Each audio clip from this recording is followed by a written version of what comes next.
رسول نبی الامین المکین الحنین الکریم الرؤوف الرحیم اما بعد فاعوذ باللہ من الشیطان الرجیم بسم اللہ الرحمن الرحیم وَرَفَعْنَا لَكَ ذِكْرَكَ وَفِي الْكَلَامِ الْآخِرِ لَقَدْ كَانَ لَكُمْ فِي رَسُولِ اللَّهِ أُسْوَةٌ حَسَنَةٌ صدق اللہ ومولانا العظیم۔ میری نہایت ہی معزز اور واجب الاحترام جناب محترم محمد راجہ مظہر اقبال قادری صاحب، جو کہ سرپرست اعلیٰ ہیں تحریک منہاج القرآن کے، ان کے ساتھ ساتھ جناب محترم محمد عاشق حسین بجر صاحب، جو کہ ناظم ہیں تحریک منہاج القرآن خانے وال کے، ان کے ساتھ ساتھ علامہ پروفیسر محمد علی حسن قادری صاحب، جن کی دعوت پر میں یہاں پر تشریف لایا، اور ان کے ساتھ ساتھ دیگر جملہ بزرگان دین اور سامعین محترم۔ سب سے پہلے ہم اللہ رب العزت کی بارگاہ اقدس میں لاکھوں کروڑوں مرتبہ شکر بجا لاتے ہیں، جس کی نگاہ محبت اور نگاہ شفقت کے تحفے الحمدللہ تعالی ہم محفل میلاد میں بھی بیٹھے ہیں اور ترجمہ تکمیل قرآن کی محفل میں بھی بیٹھے ہیں، تو یہ دونوں برکتیں اکٹھی ہم یہاں سے سمیٹ رہے ہیں۔ اور محترم علامہ پروفیسر علی حسن قادری صاحب کو میں دل کی اتھا گہرائیوں سے مبارکباد بھی پیش کروں گا کہ بہت کم ایسا دیکھنے کو ملتا ہے کہ کسی مسجد کے امام اور خطیب قرآن کا مکمل ترجمہ 3 سے 4 سال لگا کر اپنے مقتدین اور ان کی اقامت میں جو نماز پڑھتے ہیں ان کو سنائیں۔ تو اس استقامت پر اور کامیابی پر ہم ان کو مبارکباد بھی پیش کرتے ہیں اور دعا گو ہیں کہ اللہ رب العزت ان کے علم میں، عمل میں برکتیں عطا فرمائے اور دین کی خدمت میں استقامت عطا فرمائے۔ اور اس کے ساتھ ساتھ اہل محلہ کو بھی ہم مبارکباد پیش کرتے ہیں کہ اللہ تعالیٰ کی ذات نے آپ کو اس قدر ایکٹیو اور محنت کرنے والے امام اور خطیب سے نوازا۔ تو اللہ تعالیٰ ہم سب کو ان کی قدر کرنے کی بھی توفیق عطا فرمائے اور ان کے علم سے اپنے آپ کو اور اپنے من کو منور کرنے کی توفیق عطا فرمائے۔ تو گفتگو کے بارے میں جس طرح مجھے حکم کیا گیا، پہلے 10 سے 15 منٹ آقا علیہ السلام کی عظمت پہ بات ہوگی، پھر 10 سے 15 منٹ آقا علیہ السلام کی سیرت پر بات ہوگی، اور آخری 5 منٹ قرآن مجید کی تعلیم اور اس کی اہمیت اور ضرورت، اس حوالے سے چند چیزیں آپ کی گوش گزار کر کے تو پھر میں اجازت چاہوں گا۔ تو قرآن میں اللہ رب العزت کی ذات نے ارشاد فرمایا وَرَفَعْنَا لَكَ ذِكْرَكَ، کہ میرے محبوب ہم نے آپ کی خاطر آپ کے ذکر کو بلند کر دیا۔ تو میرے رب، تو نے اپنے مصطفیٰ کے ذکر کو کتنا بلند کر دیا. تو اللہ کی ذات نے کہا کہ دنیا کے اندر اگر کوئی شخص کسی کا ذکر بلند کرے تو وہ مخلوق کا ذکر بلند کرتی ہے، لیکن اس کائنات کے اندر واحد میرے مصطفیٰ کی ایسی ذات ہے کہ جس کا ذکر خود خالق کائنات کے اندر بلند کرتا ہے. جب اللہ کی ذات نے فرمایا وَرَفَعْنَا لَكَ ذِكْرَكَ، تو پوچھا گیا کہ میرے رب تو نے اپنے محبوب کا ذکر کتنا بلند کیا؟ تو اللہ کی ذات نے کہا کہ محبوب کا ذکر بلند کرتے ہوئے میں نے کوئی حد یا لمٹ بیان نہیں کی، بلکہ اب کل کائنات کے اندر جہاں تک خدا کی خدائی ہوگی وہاں تک میرے مصطفیٰ کی مصطفیٰ، وہاں پر میرے مصطفیٰ کا چرچا ہوگا، میرے مصطفیٰ کی عظمت بیان کی جائے گی.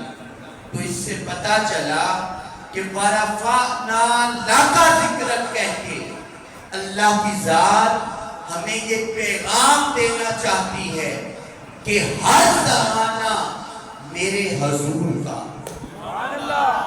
ہر زمانہ میرے حضور کا ہے. تو اگر ہم اپنے علم اور عقل کے مطابق دنیا کو پرکھنے کی کوشش کریں تو پتہ چلتا ہے کہ اس کائنات کی ابتدا حضرت آدم علیہ السلام کی تخلیق سے ہوئی اور اس کائنات کی انتہا روز محشر جنت اور دوزخ کا فیصلہ ہو جانے پر ہوگی. تو حضرت آدم علیہ السلام کی تخلیق سے لے کر روز محشر جنت اور دوزخ کا فیصلہ ہو جانے تک اس سارے کے سارے دور میں اللہ کی ذات نے اگر کوئی ذکر بلند کیا تو وہ ذکر مصطفیٰ ہی بلند کیا. لیکن ہر دور کے اندر اللہ کی ذات عنوانات بدلتی رہی، موضوع بدلتی رہی، لیکن ذکر اپنے مصطفیٰ کا ہی بلند کیا. آپ کہیں کیسے؟ تو ہم حضرت آدم علیہ السلام کی تخلیق سے لے کر جنت اور دوزخ کا فیصلہ ہو جانے تک ان سارے کے سارے ادوار کو 5 ادوار میں تقسیم کریں. کتنے ادوار میں؟ 5 ادوار. پہلا دور حضرت آدم علیہ السلام کی تخلیق سے لے کر آقا دو جہاں حضرت محمد مصطفیٰ صلی اللہ علیہ وآلہ وسلم کی ولادت تک، یہ پہلا دور. پھر دوسرا دور آقا دو جہاں کی ولادت سے لے کر آپ نے جو 63 برس کی زندگی اس دنیا میں گزاری اور پھر آپ ظاہراً اس دنیا سے پردہ فرما گئے، تو آپ کی 63 برس کی زندگی دوسرا دور. تیسرا دور جب آقا دو جہاں اس دنیا سے پردہ فرما کے ظاہراً تب سے لے کر روز قیامت برپا ہو جانے تک، یہ تیسرا دور. پھر چوتھا دور جب کوئی بھی میرے مصطفیٰ کا امتی اس دنیا سے رخصت ہوتا ہے اس کو قبر کے اندر دفن کر دیا جاتا ہے. اس کی قبر کی زندگی یعنی عالم برزخ کی زندگی شروع ہو جاتی ہے. تو قبر کی زندگی سے لے کر روز قیامت دوبارہ زندہ کرنے تک، یہ چوتھا دور. اور پھر 5واں دور کہ جب روز محشر برپا ہوگا، حساب و کتاب ہوگا، جنت اور دوزخ کا فیصلہ ہوگا، وہ 5واں دور. ان 5 کے 5 ادوار دربار میں اللہ کی ذات نے اگر کوئی ذکر بلند کیا تو ذکر مصطفیٰ ہی بلند کیا، لیکن ہر دور کے اندر اللہ کی ذات عنوانات بدلتی ہے، موضوع بدل کے وَرَفَعْنَا لَكَ ذِكْرَكَ پر اللہ کی ذات عمل کرتی ہے۔ کیونکہ ٹائم کم ہے تو 5 ادوار پر تو میں نہیں گفتگو کر پاؤں گا، لیکن صرف پہلے 2 ادوار آپ کے گوش گزار کر کے پھر آقا دو جہاں کی سیرت کی طرف ہم چلیں۔ پہلا دور حضرت آدم علیہ السلام کی تخلیق سے لے کر آقا دو جہاں کی ولادت تک کم و بیش 1.25 لاکھ انبیاء اللہ کی ذات نے اس دنیا میں مبعوث فرمائے، اور اگر آپ ان کی سیرت کا مطالعہ کریں تو پتہ چلتا ہے کہ 1.25 لاکھ انبیاء جہاں پر اپنی امت کو اللہ کی توحید کا پیغام دیتے رہے، اللہ کی وحدانیت کا پیغام دیتے رہے، اللہ کے وحدہ لا شریک ہونے کا پیغام دیتے رہے، وہیں پر اللہ کا ہر نبی اپنی امت کو یہ پیغام دیتا رہا کہ اللہ کے آخری نبی جن کا آسمانی نام احمد ہوگا، زمینی نام محمد ہوگا، وہ ابھی تشریف لائیں گے، اور اگر تمہارے جیتے جاگتے وہ تشریف لے آئیں تو تم کلمہ پڑھ کے محمد مصطفیٰ کی امت میں شامل ہو۔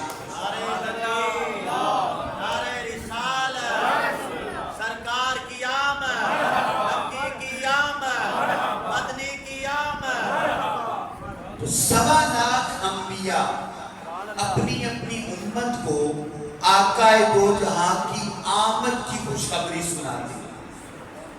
پھر اگر آپ سیرت کی کتابوں کا مطالعہ کریں تو پتہ چلتا ہے کہ ان 1.25 لاکھ انبیاء میں سے 10,000 انبیاء ایسے تھے جو اپنے علاقے میں اپنی نبوت کا فریضہ سر انجام دینے کے بعد، لوگوں کو اللہ کی توحید کا پیغام دینے کے بعد، دین کا پیغام دینے کے بعد 10,000 نبی اپنے علاقے کو چھوڑ کر آخری ایام میں مکہ المکرمہ میں ہجرت کر کے تشریف لے آئے۔ جب 10,000 انبیاء سے پوچھا گیا کہ آپ مکہ میں کیوں ہجرت کر کے آئے تو 10 کے 10,000 انبیاء نے جواب دیا کہ ہمارے رب نے ہمیں یہ بتایا کہ جو آخری نبی محمد مصطفیٰ آئیں گے ان کی ولادت اسی شہر مکہ میں، ہم اس لیے شہر مکہ میں آئے کہ اگر ہمارے جیتے جاگتے مصطفیٰ کی آمد ہو گئی تو ہم ان کا کلمہ پڑھ کے ان کی امت میں شامل ہو جائیں گے، اور اگر ہمارے جیتے جاگتے محمد مصطفیٰ تشریف نہ لائے ہم دنیا سے چلے گئے۔ جب چلے گئے تو ہمیں دفن تو اسی شہر مکہ کی سرزمین پر کیا جائے گا، تو اور کچھ نہیں۔ تو جب محمد مصطفیٰ کی آمد ہوگی اس شہر مکہ میں، وہ اسی شہر مکہ میں خرام ناز کریں گے، اسی شہر مکہ کی گلیوں میں چلیں گے، تو اور کچھ نہیں تو ہمیں مصطفیٰ کے قدموں کی نسبت میسر ہے۔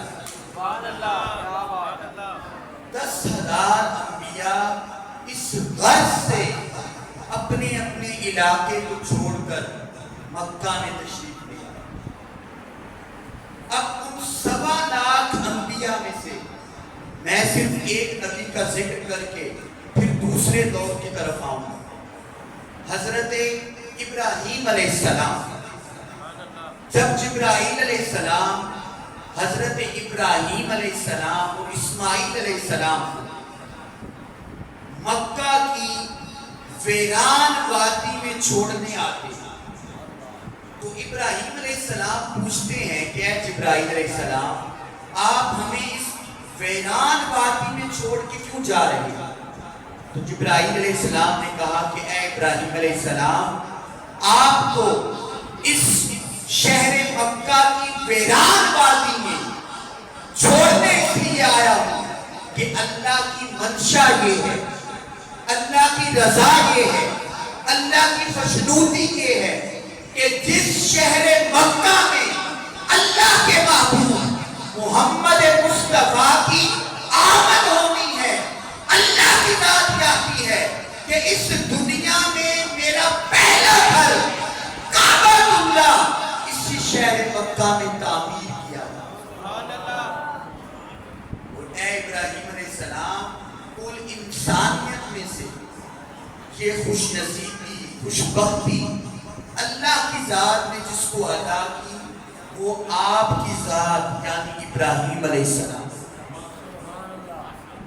اور پھر جب حضرت ابراہیم علیہ السلام نے کعبہ کو تعمیر کیا اور جب کعبہ اللہ کی تعمیر مکمل ہوئی تو اللہ کی ذات نے کہا کہ اے ابراہیم علیہ السلام، آپ بتائیں اس کعبہ کی تعمیر کے بدلے میں، مزدوری میں آپ اللہ سے کیا چاہتے ہیں؟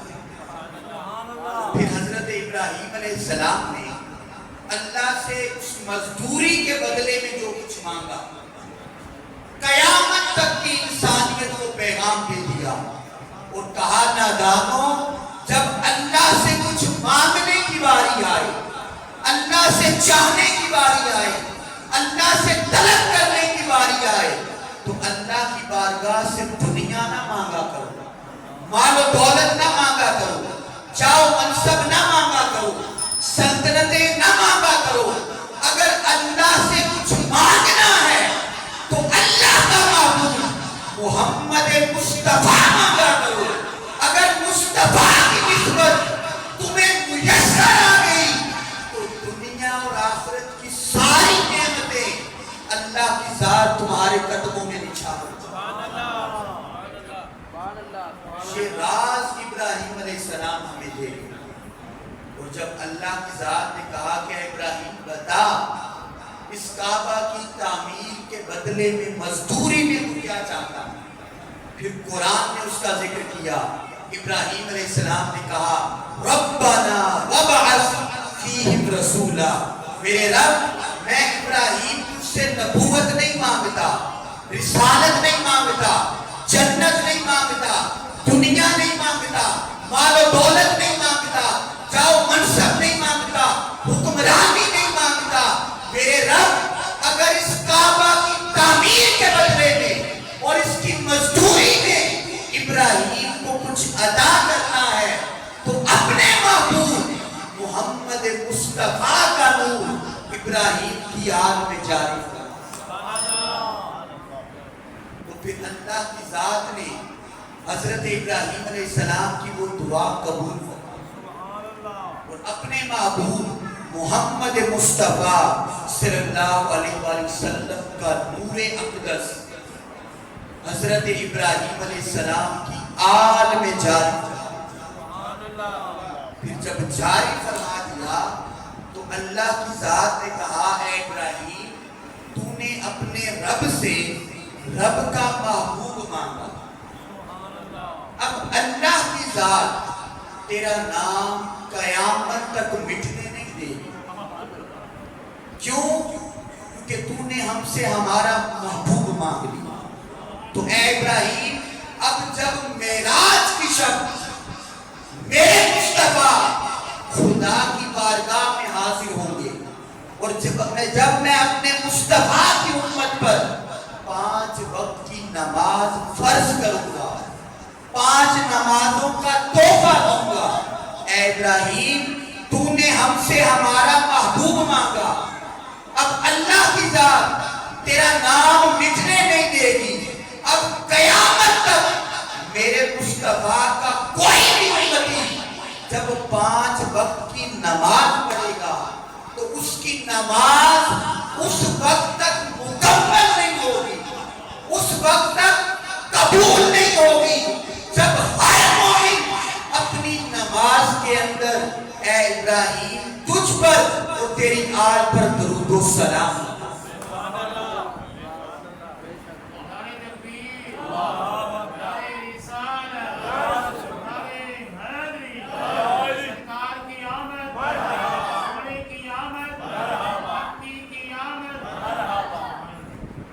اللہ رب العزت کی ذات نے قیامت تک کے لیے ابراہیم علیہ السلام اور ان کی آل کا نام زندہ و جاوید کرا. تو پتہ چلا کہ حضرت آدم علیہ السلام کی تخلیق سے لے کر آقا دو جہاں کی ولادت تک یہ جو 7 لاکھ انبیاء کا دور گزرا، اس دور کے اندر اللہ کی ذات نے اگر کوئی ذکر بلند کیا تو وہ ذکر مصطفیٰ ہی بلند کیا، لیکن اس کا عنوان آمد مصطفیٰ مرحبا مرحبا. آج جو نادان بھائی ہمارے میلاد منانے پہ اعتراض کرتے ہیں، ہم ان سے کہنا چاہتے ہیں کہ یہ میلاد ہم نہیں صرف مناتے، یہ 7 لاکھ انبیاء ہر دور میں مصطفیٰ کی آمد کی خوشخبری دے کر مصطفیٰ کا میلاد مناتے رہے. ہم تو ان 7 لاکھ انبیاء کی سنت پر عمل کرتے ہیں، کوئی نیا کام نہیں کرتے. پھر اس کے بعد دوسرا دور شروع ہوتا ہے. آقا علیہ السلام کی ولادت ہوتی ہے. آپ 63 برس کی زندگی اس دنیا میں گزار کے جاتی ہے. ان 63 برس کے اندر کوئی فارس سے چل کے آتا ہے، میرے مصطفیٰ کا بددعا مکھڑا تکتا ہے، وہ سلیمان فارسی بن جاتا ہے. کوئی حبشہ سے چل کے آتا ہے، مصطفیٰ کا بددعا مکھڑا تکتا ہے، بلال حبشی بن جاتا ہے. کوئی ہند سے چل کے جاتا ہے، مصطفیٰ کا بددعا مکھڑا تکتا ہے، بابا رتن ہندی بن جاتا ہے. پھر کوئی ابو بکر ہوتا ہے، مصطفیٰ کے قرب میں خود کو فنا کرتا ہے، ابو بکر صدیق بن جاتا ہے. کوئی عثمان ہوتا ہے، مصطفیٰ کی سنگت پاتا ہے، عثمان غنی بن جاتا ہے. کوئی علی شیر خدا ہوتا ہے، مصطفیٰ کی ذات پر اپنا سب کچھ قربان کرتا ہے، قیامت تک کے لیے علی شیر خدا بن جاتا ہے. پھر کوئی عمر فاروق ہوتا ہے، مصطفیٰ کی صحبت میں آتا ہے، فاروق اعظم بن جاتا ہے. جب آپ کی ولادت ہو جاتی ہے، کوئی مشرق سے آتا ہے، کوئی مغرب سے آتا ہے، شمال سے جنوب سے آپ کے بعد دعا مکھڑے کو تکتا ہے، سب کچھ آپ پر لوٹا دے. حدیث میں آتا ہے کہ آسمانوں سے ملائکہ آتے ہیں، مصطفیٰ کی بارگاہ میں سلام عرض کرتے ہیں اور میرے مصطفیٰ کا بددعا چہرہ. پھر جب پلٹ کر واپس جاتے ہیں تو آسمانوں پہ اعلان کرتے ہیں کہ آج ہم نے اللہ کے محبوب محمد مصطفیٰ کا بددعا مکھڑا دیا. جب اوپر اعلان کرتے ہیں تو پھر 7 لاکھ انبیاء اللہ کی بارگاہ میں حاضر ہوتے ہیں، کہتے ہیں اے ہمارے رب، ہم 7 لاکھ انبیاء دنیا میں تیرے مصطفیٰ کی آمد کی خوشخبری سناتے ہیں. آج زمین والے تیرے مصطفیٰ کا بددعا مکھڑا دیکھیں، آسمانوں سے ملائکہ آئیں، تیرے مصطفیٰ کا بددعا مکھڑا تکیں. اے ہمارے رب، ہمارا کیا قصور ہے؟ ہم تو 7 لاکھ انبیاء تیرے مصطفیٰ کی آمد کی خوشخبریاں سناتے ہیں. تو پھر اللہ کی ذات نے کہا اے میرے 7 لاکھ انبیاء، جب معراج کی شب میرا مصطفیٰ میری بارگاہ میں آئے گا تو پہلے مسجد اقصیٰ میں آئے گا. تم 7 لاکھ انبیاء مسجد اقصیٰ میں اکٹھے ہو جانا، میرے مصطفیٰ کی